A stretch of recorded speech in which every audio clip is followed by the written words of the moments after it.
অনামিকাই মই বৰ্তমান ৰেজিনৰ কামত ব্যস্ত হৈ আছোঁ আৰু কালি এটা অৰ্ডাৰ আহিছে বেবী ডিটেইলছৰ আৰু মই বেবী ডিটেইলছটো বনাব লৈছোঁ আৰু মোক বাজনে পঠাইছে তেওঁৰ বাচ্চাৰ নাভিটো মই প্ৰিজাৰ্ভ কৰিম আৰু লগতে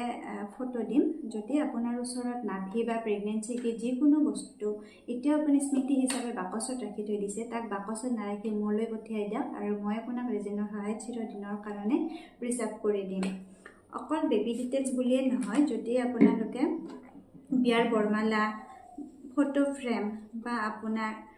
বিশেষ মানুহজনে প্ৰথমতে দিয়া গোলাপ ফুল বা এতিয়াও কিতাপৰ মাজত ৰাখি থৈ দিছে সেইটো কিতাপৰ মাজত নাৰাখি মোলৈ পঠিয়াই দিয়ক আৰু ৰেজিনৰ সহায়ত মই চিৰদিনৰ কাৰণে তাক প্ৰিজাৰ্ভ কৰি দিম আৰু এই বেবী ডিটেইলছটো যেতিয়া কমপ্লিট হ'ব মই আপোনালোকক দেখুৱাম আৰু কেনেকুৱা পাইছে সেইটো জনাবলৈ নাপাহৰিব